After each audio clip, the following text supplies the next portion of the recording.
Fala aí pessoal, tudo bem?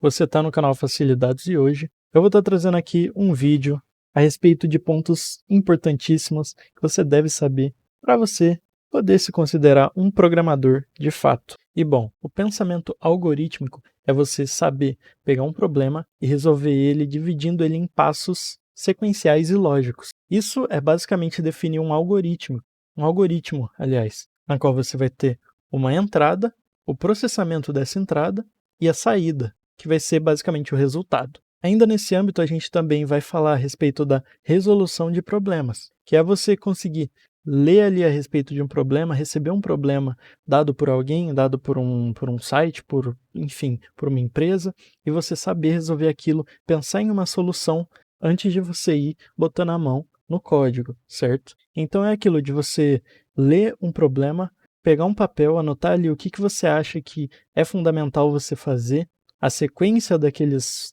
passos, e aí depois você vai pensar em como codificar aquilo. Além disso, outro fundamento muito importante é a abstração. É aquilo de você pegar um problema real e conseguir transformar aquilo em pequenas partes de código. Ou seja, você vai conseguir pegar apenas as partes mais importantes daquele problema e utilizar eles para resolver esse problema usando programação, certo? Agora aqui no segundo pilar é algo mais relacionado aos aprendizados de linguagem, de programação e de arquitetura e etc. Sendo assim, é fundamental que você saiba a respeito de variáveis e tipos, que é basicamente como o computador vai armazenar os dados de um programa, sendo eles uma string, um número inteiro, um booleano.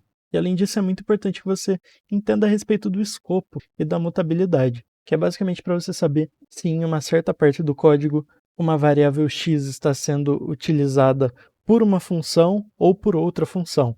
Bom, esse é um exemplo, né? Não é exatamente isso, mas é um exemplo de como que esse escopo pode ser aplicado. Além disso, as estruturas de controle, que é basicamente para definir o fluxo do programa.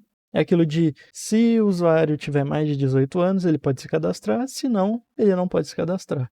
Além disso, as repetições, para que você automatize certos processos e não necessite ficar reescrevendo o código de maneira desnecessária. Outro ponto muito importante para você aprender é a respeito das funções, que vão ser muito importantes para encapsular a lógica. Geralmente você vai utilizar várias vezes a mesma função, então é importante que você saiba utilizar essas funções, saiba criar suas funções e saiba escrevê-las de maneira adequada. E esse escrevê-las de maneira adequada é basicamente utilizar as estruturas de dados corretas, como os arrays, as listas, os dicionários. E aí a gente tem, entre esses, a gente tem muitos outros. A gente tem também pilha, a gente tem fila, e é muito importante que você aprenda a respeito disso. Isso é algo mais avançadinho, se for parar para pensar, mas todo mundo é capaz de aprender, inclusive você, mesmo que você esteja já mais velho, mesmo que você ache que você não é capaz, você é sim, é só dar uma estudadinha que você vai aprender,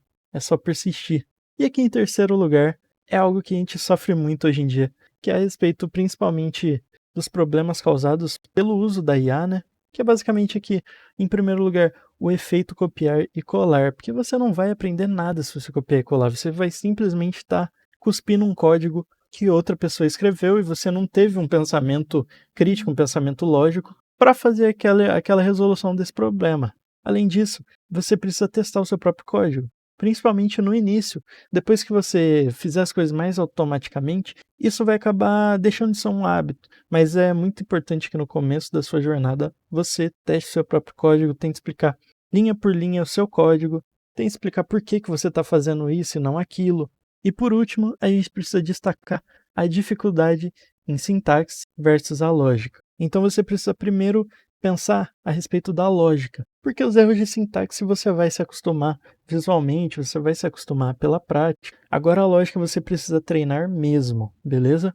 Aqui eu coloquei escrito que esquecer um ponto e vírgula é sintaxe, é um erro sintático e não um erro de lógica, beleza? Agora se você não souber inverter uma lista, é uma falta de lógica fundamental. Então foque bastante na lógica, porque a sintaxe você vai aprender na marra. Agora a lógica você precisa treinar para isso. Sendo assim, pessoal, concluindo aqui, a programação, ela é uma linguagem. Como assim ela é uma linguagem? Ela é uma forma de você se expressar, certo? Uma forma de você realizar atos sequencialmente e de maneira lógica. Então você precisa primeiro aprender a pensar como um programador e depois você precisa se preocupar em aprender um framework, um banco de dados ali para você fazer um programa mais extenso. Então primeiro foque na lógica, porque é isso que vai te acompanhar até o fim e independente da linguagem que você escolher utilizar, ela vai estar sempre ali. Então foque nisso, beleza? Então é isso, galera. Valeu, falou e tchau!